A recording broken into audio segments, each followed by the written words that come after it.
জয় গৌর, জয় নিতাই। আজ 14ই অগ্রহায়ণ 1432 ও 1 ডিসেম্বর 2025 সোমবার একাদশী মোক্ষদা।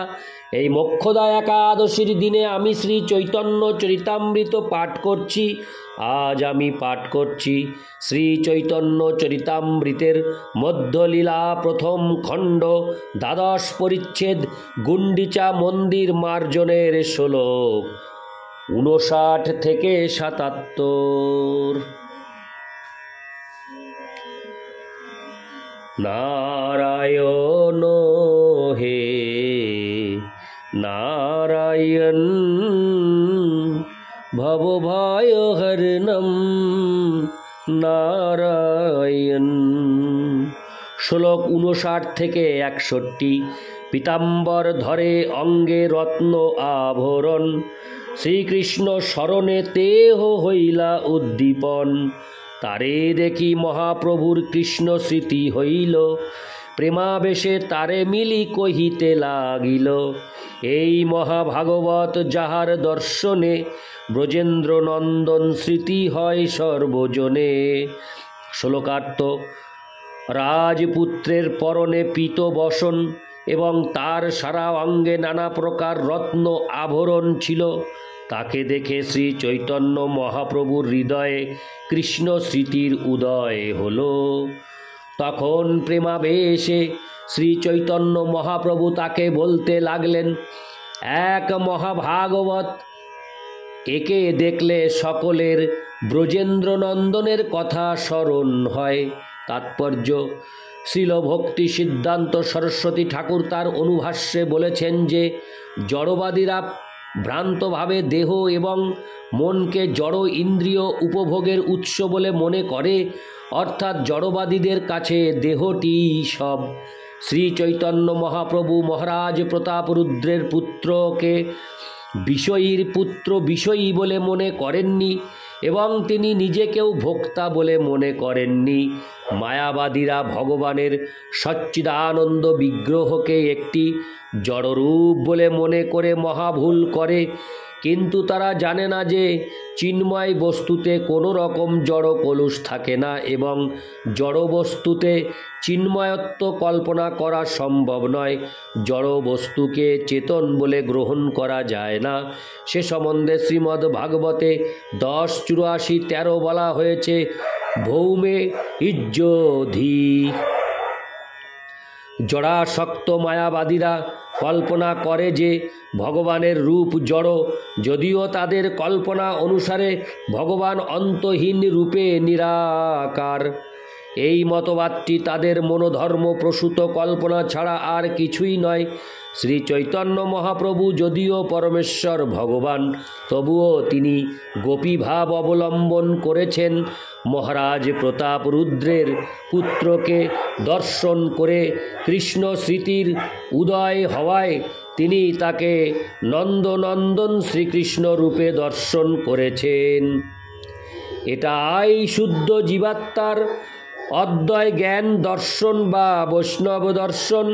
সে সম্বন্ধে ভগবদ্ গীতায় বলা হয়েছে, পণ্ডিতা সমদর্শীন। এই বৈষ্ণব তত্ত্ব দর্শন মুণ্ডকোপনিষদ 3:2-3 এবং কঠোপনিষদে 1:2-23 নিম্নলিখিত শ্লোকে বিশ্লেষণ করা হয়েছে। নায়মাত্তা প্রবচনেন লভ্যো ন মেধোয়া ন বহুনা শ্রুতেন, যমে বৈশ বৃণুতে তেন লভ্যস্তস্যৈষ আত্মা বিবৃণুতে তনুংসাম। সুদক্ষ বিশ্লেষণের দ্বারা, গভীর মেধার দ্বারা, এমনকি বহু শ্রবণের দ্বারাও পরমেশ্বর ভগবানকে জানা যায় না। কেবল তিনি যাকে মনোনীত করেন, তিনি কেবল তাকে জানতে পারেন। তার কাছে তিনি তার স্বরূপ প্রকাশ করেন। এই চিন্ময় দর্শনের অভাবের ফলে জীব জড় জগতের বন্ধনে আবদ্ধ হয়।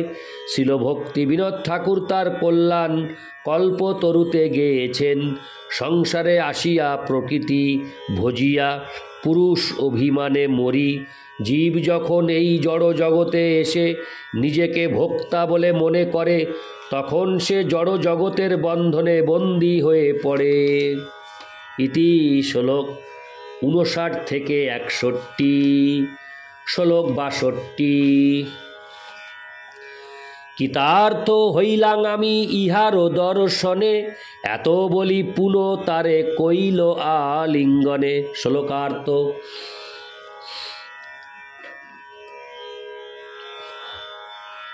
শ্রী চৈতন্য মহাপ্রভু বললেন, এই বালকটিকে দর্শন করে আমি কৃতার্থ হলাম, এবং এই বলে তিনি পুনরায় তাকে আলিঙ্গন করলেন। ইতি শ্লোক 62। শ্লোক 63। প্রভু স্পর্শে রাজপুত্রের হইল প্রেমাবেশ, সেদ কম্প অশ্রু স্তম্ভ পুলক বিশেষ। শ্লোকার্থ। শ্রী চৈতন্য মহাপ্রভুর স্পর্শে রাজপুত্রের প্রেমাবেশে হল, এবং তার অঙ্গে সেদ কম্প অশ্রু স্তম্ভ পুলক আদি ভগবত প্রেমের লক্ষণগুলি দেখা দিল। ইতি শ্লোক 63। শ্লোক 64।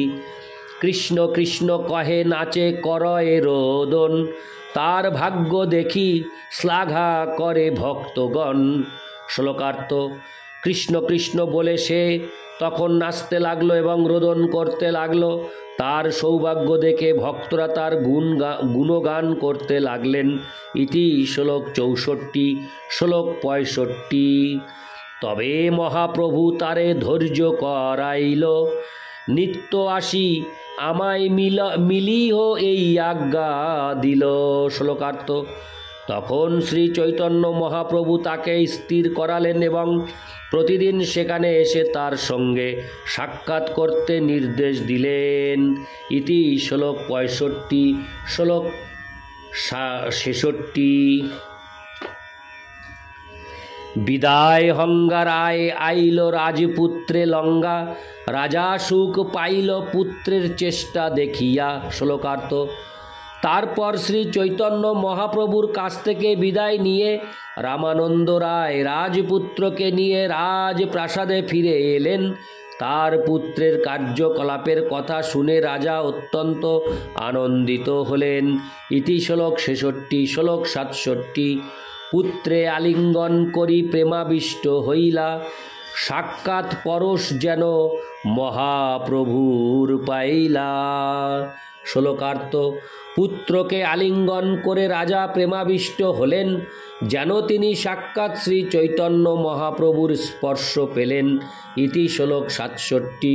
শ্লোক 68। সেই হইতে ভাগ্যবান রাজারও নন্দন, প্রভু ভক্তগণ মধ্যে হইলা একজন। শ্লোকার্থ। তখন থেকেই সেই ভাগ্যবান রাজকুমার শ্রী চৈতন্য মহাপ্রভুর ভক্তদের মধ্যে একজন বলে গণ্য হলেন। তাৎপর্য। এই সম্পর্কে শ্রীল প্রবোধানন্দ সরস্বতী লিখেছেন, যৎ কারুণ্য কটাক্ষ বৈভবে বতাম। শ্রী চৈতন্য মহাপ্রভু যদি কারো প্রতি নিমেষের জন্য দৃষ্টিপাত করেন, তাহলে তিনি ভগবানের অতি অন্তরঙ্গ পার্শ্বদে পরিণত হন।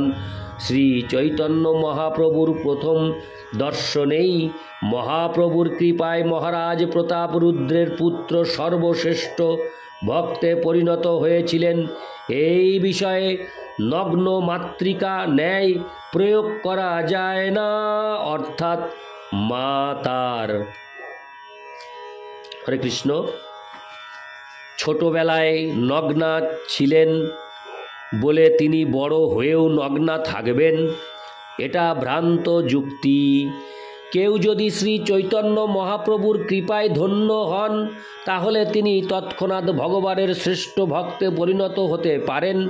নগ্ন মাতৃকা ন্যায় এ বোঝানো হয়েছে যে কেউ যদি পূর্বে উন্নত স্তরের ভক্ত না হয়ে থাকেন, তাহলে পরেও তিনি উন্নত স্তরের ভক্ত হতে পারবেন না।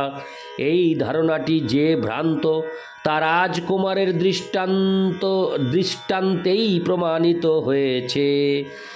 একদিন আগেও রাজকুমার ছিলেন, একজন সাধারণ বালক, কিন্তু তার কয়েকদিন পরেই তিনি ভগবানের শ্রেষ্ঠ ভক্তে পরিণত হয়েছিলেন। তা সম্ভব হয়েছিল শ্রী চৈতন্য মহাপ্রভুর অহৈতুকী কৃপার প্রভাবে। ভগবান সর্বশক্তিমান এবং তিনি যা ইচ্ছা তাই করতে পারেন। ইতি শ্লোক 68, শ্লোক 69। এই মত মহাপ্রভু ভক্তগণ সঙ্গে নিরন্তর ক্রীড়া করে সংকীর্তন রঙ্গে। শ্লোকার্থ: এইভাবে শ্রী চৈতন্য মহাপ্রভু তার ভক্তদের সঙ্গে নিয়ে সংকীর্তন আন্দোলন প্রচার করে লীলাবিলাস করেছিলেন। ইতি শ্লোক 69। শ্লোক 70। আচার্যাদি ভক্ত করে প্রভুরে নিমন্ত্রণ, তাহা তাহা ভিক্ষা করে লঙ্গা ভক্তগণ। শ্লোকার্থ: অদ্বৈত আচার্য প্রমুখ মুখ্য ভক্তরা শ্রী চৈতন্য মহাপ্রভুকে নিমন্ত্রণ করতেন এবং শ্রী চৈতন্য মহাপ্রভু তার ভক্তদের সঙ্গে নিয়ে ভিক্ষা গ্রহণ করতেন। ইতি শ্লোক 70। শ্লোক 71। এই মত নানা রঙ্গে দিন কত গেল, জগন্নাথের রথ যাত্রা নিকট হইল। শ্লোকার্থ: এইভাবে পরম উল্লাসে কয়েকদিন কাটল। তারপর শ্রী জগন্নাথ দেবের রথযাত্রার দিন নিকটবর্তী হল। ইতি শ্লোক 71। শ্লোক 72। প্রথমেই কাশী মিশ্রে প্রভু বোলাইল, পরিছা পাত্র সার্বভৌমে বোলাঙ্গা আনিল। শ্লোকার্থ: প্রথমেই শ্রী চৈতন্য মহাপ্রভু কাশী মিশ্রকে ডাকালেন, তারপর মন্দিরের পরিছা এবং সার্বভৌম ভট্টাচার্যকে ডাকালেন। ইতি শ্লোক 72। শ্লোক 73। তিনজন পাশে প্রভু হাসিয়া কহিল, গুন্ডিচা মন্দির মার্জন সেবা মাগি নিল।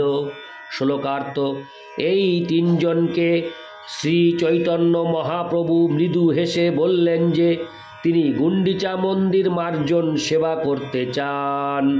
তাৎপর্য: এই গুন্ডিচা মন্দির জগন্নাথ মন্দিরের উত্তর পূর্ব দিকে প্রায় 2 মাইল দূরে অবস্থিত। রথযাত্রার সময় জগন্নাথ দেব 1 সপ্তাহের জন্য সেখানে যান। তারপর তিনি আবার তার মূল মন্দিরে প্রত্যাবর্তন করেন। জনশ্রুতি থেকে জানা যায় যে মহারাজ ইন্দ্রদ্যুম্নের পত্নীর নাম ছিল গুন্ডিচা। প্রামাণিক শাস্ত্র গ্রন্থে গুন্ডিচা মন্দিরের উল্লেখ রয়েছে। গুন্ডিচা প্রাঙ্গণটি দৈর্ঘ্যে 288 হাত এবং প্রস্থে 215 হাত। মূল মন্দিরটি দৈর্ঘ্যে 36 হাত এবং প্রস্থে 30 হাত। নাট মন্দিরটি দৈর্ঘ্যে 32 হাত এবং প্রস্থে 30 হাত। ইতি শ্লোক 73। শ্লোক 74। পরিছা কহে, আমি সব সেবক তোমার, যে তোমার ইচ্ছা সেই কর্তব্য আমার। শ্লোকার্থ: মহাপ্রভুর এই অনুরোধ শুনে মন্দিরের ভারপ্রাপ্ত কর্মচারী পরিছা বললেন, প্রভু, আমরা সকলে আপনার সেবক, আপনার যা ইচ্ছা সেই অনুসারে সমস্ত আয়োজন করাই আমাদের কর্তব্য। ইতি শ্লোক 74। শ্লোক 75।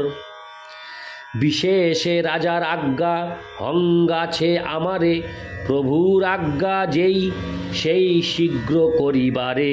শ্লোকার্থ: আপনি যা আদেশ করবেন সেই আদেশ অনুসারে সত্বর সমস্ত আয়োজন করার জন্য রাজা আমাকে বিশেষভাবে আদেশ করেছেন। ইতি শ্লোক 75। শ্লোক 76। তোমার যোগ্য সেবা নহে মন্দির মার্জন, এই এক লীলা করো যে তোমার মন। শ্লোকার্থ: মন্দির মার্জন করা আপনার উপযুক্ত সেবা নয়, কিন্তু তবুও আপনি যদি তা করতে চান তাহলে বুঝতে হবে যে এটিও আপনার একটি লীলা। ইতি শ্লোক ৭৬। শ্লোক ৭৭। কিন্তু ঘট সংমার্জনী বহুত চাহিয়া আজ্ঞা দেহ আজি সব ইহা আনি দিয়ে। হরে কৃষ্ণ। শ্লোকটি আমি আরেকবার পাঠ করছি। শ্লোক ৭৭। কিন্তু ঘট সংমার্জনী বহুত চাহিয়ে আজ্ঞা দেহ আজি সব ইহা আনি দিয়ে। শ্লোকার্থ: মন্দির মার্জন করার জন্য আপনার ঘট এবং সংমার্জনীর প্রয়োজন, তাই আদেশ দিন, আজ আমি সেই সব এখানে এনে দেব। ইতি শ্লোক ৭৭। নারায়ণ হে নারায়ণ